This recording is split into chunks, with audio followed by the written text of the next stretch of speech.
Hello guys, ഡോറയ്ക്ക് പറയണമൊന്നും ഇല്ലാത്തതുകൊണ്ട് വെറുതെ പുറത്തേക്ക് നോക്കിക്കൊണ്ടിരിക്കുകയായിരുന്നു. നല്ല അടിപൊളി മഴയും നല്ല അടിപൊളി വെയിലും. കുറുക്കന്റെയും കൊടിയുടെയും കല്യാണമാണെന്ന് ചില പഴമക്കാർ പറയുമെങ്കിലും എന്റെ മനസ്സിൽ അപ്പോൾ തോന്നുന്ന ഒരു അടിപൊളി ബിസിനസ് പ്ലാനായിരുന്നു. തുണികൾ എന്തെങ്കിലും കഴുകാനുണ്ടെങ്കിൽ അത് പുറത്ത് വെച്ച് തന്നെ കഴുകുകയും ചെയ്യും, അവിടെ തന്നെ വിരിച്ചിടുകയും ചെയ്യും. അങ്ങനെ കോഴികൾ തേടോറുള്ള ബിസിനസ് പ്ലാനിൽ ആലോചിച്ച് വന്നപ്പോഴാണ് പെട്ടെന്ന് സംഭവിച്ചത്.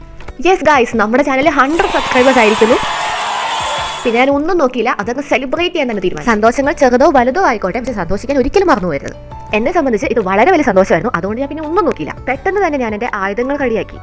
ഡിസ്ക്ലെയിമർ: 18 വയസ്സിന് താഴെയുള്ളവരും മുകളിലുള്ളവരും ഈ വീഡിയോയിൽ കാണുന്നത് പോലെ അനുകരിക്കാൻ പാടുള്ളതല്ല. അതിന്റെ കാരണം വേറെ ഒന്നുമല്ല, അത് നിങ്ങൾക്ക് ഈ വീഡിയോയുടെ അവസാനം മനസ്സിലാവും. ഇത്രയും കോൺഫിഡൻസിൽ ഞാനിത് ചെയ്യുന്ന കാണുമ്പോൾ നിങ്ങൾ വിചാരിക്കും ഞാനിതിൽ പ്രോ ആണെന്ന്. ഒരിക്കലുമല്ല, ഇതെന്റെ 3ാമത്തെ കേക്കാണ്. 1 + 3 എന്നാണല്ലോ. അങ്ങനെ വളരെ നേരത്തെ പരിശ്രമത്തിനൊടുവിൽ നമ്മുടെ കേക്ക് ആയിട്ടുണ്ട്. പിന്നെ തലമുടി 4 കീറുന്നത് പോലെ എന്റെ കേക്ക് 3 കീറാൻ ഞാൻ എന്റെ അമ്മച്ചിയുടെ കൊടുത്തു. ചെറുതായിട്ടല്ല, നല്ല വലിയ രീതിയിൽ കേക്ക് പാളിപ്പോയിട്ടുണ്ടെന്ന് അത് മുറിച്ചപ്പോൾ തന്നെ മനസ്സിലായി. അരിപ്പയ്ക്ക് പോലും ഇത്രയും തുളകളില്ലായിരുന്നു, പക്ഷേ ഈ കേക്കിനതുണ്ട്. കാരണം ഇത് ഞാൻ ഉണ്ടാക്കിയതാണ്.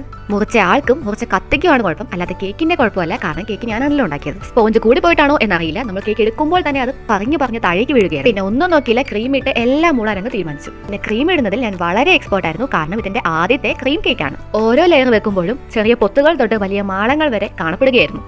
പിന്നെ ഈ കേക്ക് ഫിനിഷ് ചെയ്യാൻ എനിക്ക് ഏറ്റവും പ്രചോദനമായത് എന്റെ ഉമ്മയുടെ വാക്കുകളായിരുന്നു. വേറൊന്നുമല്ല, കുറെ കൂടി സിമെന്റും കമ്പിയൊക്കെ വെച്ച് തുളകളെല്ലാം അടച്ചു മുഴുവൻ എനിക്ക് കട്ട സപ്പോർട്ടായിരുന്നു ഉമ്മ. ആദ്യത്തെ എന്റെ പ്ലാനിൽ ഒരു ചെറിയ ചോക്കോ കളറിൽ ഒരു ചെറിയ ഓറഞ്ച് ഷെയ്ഡ് ഫ്ലവേഴ്സ് വരയ്ക്കുക എന്നതായിരുന്നു. പക്ഷെ പിന്നെയും പാളിച്ചകൾ സംഭവിച്ചതുകൊണ്ട് എന്റെ കേക്കിനെ ഞാൻ ഓറഞ്ച് കളറിലേക്ക് തന്നെ മാറ്റേണ്ടി വന്നു. പാളിച്ചകൾ നമുക്കൊരു പ്രശ്നമേ അല്ലാത്തതുകൊണ്ട് ഞാൻ എന്റെ കേക്കിന്റെ ബാക്കി അങ്ങ് തീർത്തു.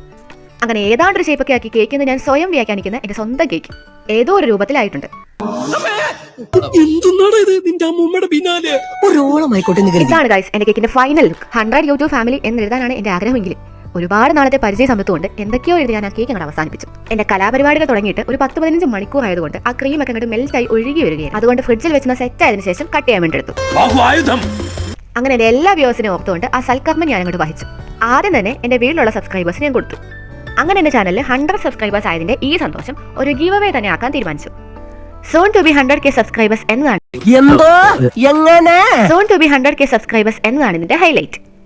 അപ്പൊ ഈ കേക്കിന്റെ ഗീവ് അവേ വീഡിയോയും റിയാക്ഷൻ വീഡിയോയും ഇതിന്റെ പുറകെ തന്നെ വരുന്നതായിരിക്കും. Stay tuned.